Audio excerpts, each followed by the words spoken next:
Good morning, everybody. So today is a beautiful day. It's always a beautiful day, but today is nice. We have the sunshine and I had a good night's sleep. Sometimes it is hard for me to sleep, but today I slept well. And sometimes I wake up in the morning and I look like I'm crazy. I look at my eyes and I'm like, what happened? One eye looks big, the other eye looks small. I look like a crazy person. But yeah, it's funny how that happens. Even in my photos, sometimes I look at them, maybe it's the way the angle of the camera, but it's funny. So today I just wanted to share a little bit about Nelson Mandela and Robert Mugabe. And I think God was blessing them when he brought them out without any psychological problems, without any insanity.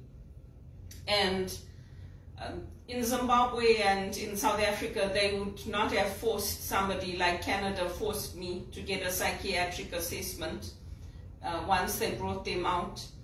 And it's pretty amazing if you think that they went on to rule the countries and unify the countries and unite people of all races and all backgrounds and all faiths and to bring peace about in the country.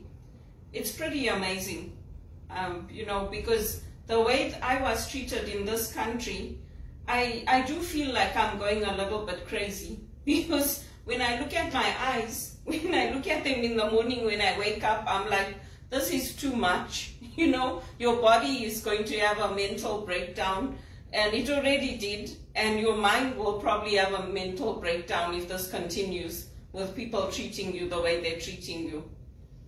So I just pray that God blesses me the way he blessed them, that he keeps me of a sound mind and sound body until my troubles of this world are over and he calls me home. And when we say the rosary, we say the Loreto litany after that. And there is a very beautiful prayer there after it where we say, we are your servants and we ask you to grant us perpetual health of mind and body.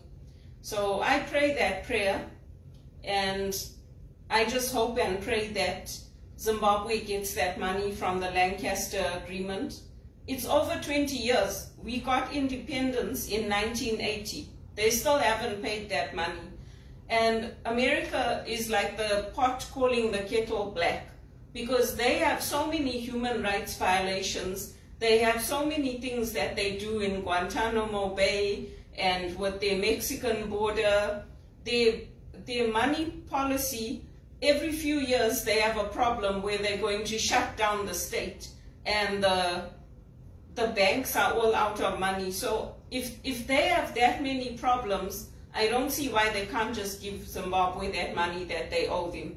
And to be honest with you, our black leaders were very patient and very good, because Robert Mugabe didn't take them to court. He didn't take them to the international court and demand that money from that agreement. He used to go to the UN and beg and ask and ask and ask and beg and beg and beg, like me. He was always kind, always patient, always saying, please, why are you doing this to us? Please stop. Let us live our lives independently. Respect our country. What they did to them is what they did to me, especially on those calls. The police are nasty in this country. They're nasty.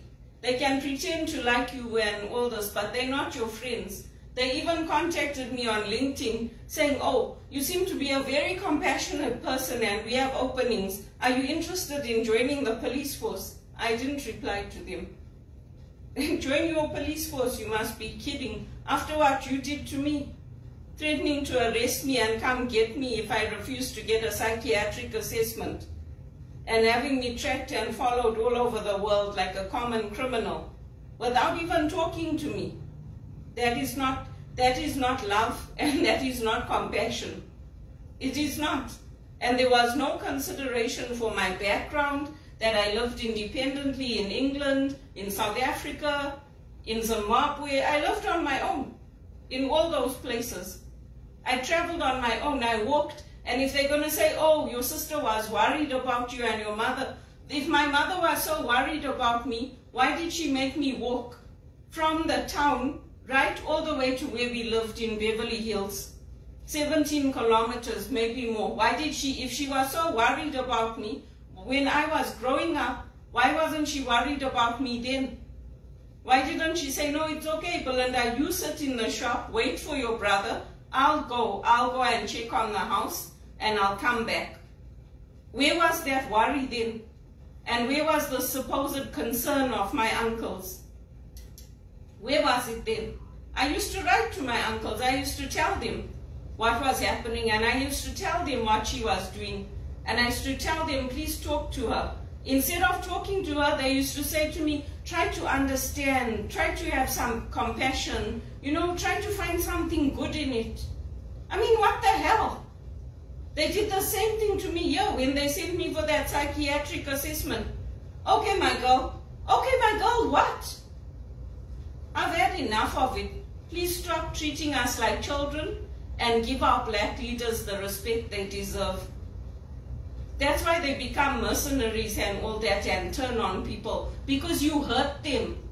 You hurt them the way you hurt me. I don't know what Mandela endured in that prison, but for him to come out and to be the way he was, to be so kind and to be compassionate and to be of right mind, he must have kept his faith. He must have kept his Christian faith, and the same thing with Mugabe. They must have kept their faith. Because it's insane. It's insane. It's insane. To do what they are doing to me is insane. And then to say, oh no, you are the problem. I am not the problem. And I'm glad there's documented news pieces about how they didn't want to give Nelson Mandela the citizenship of this country. Because they're racist. They're the biggest racists on earth, and they're bigots. Why track me when I'm going to church?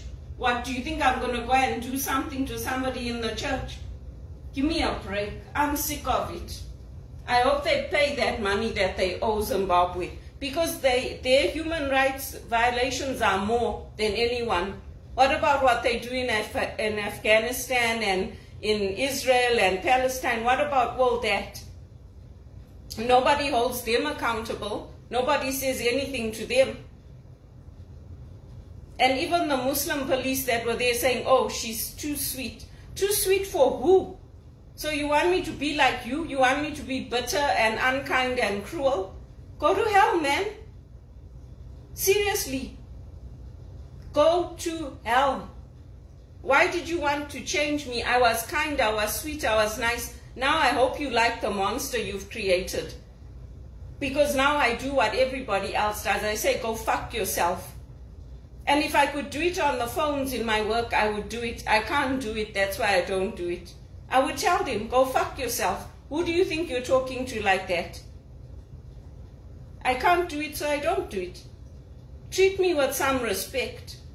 You people want me to go insane. God will punish these people for what they've done. It's their own people that land up turning on them. Always.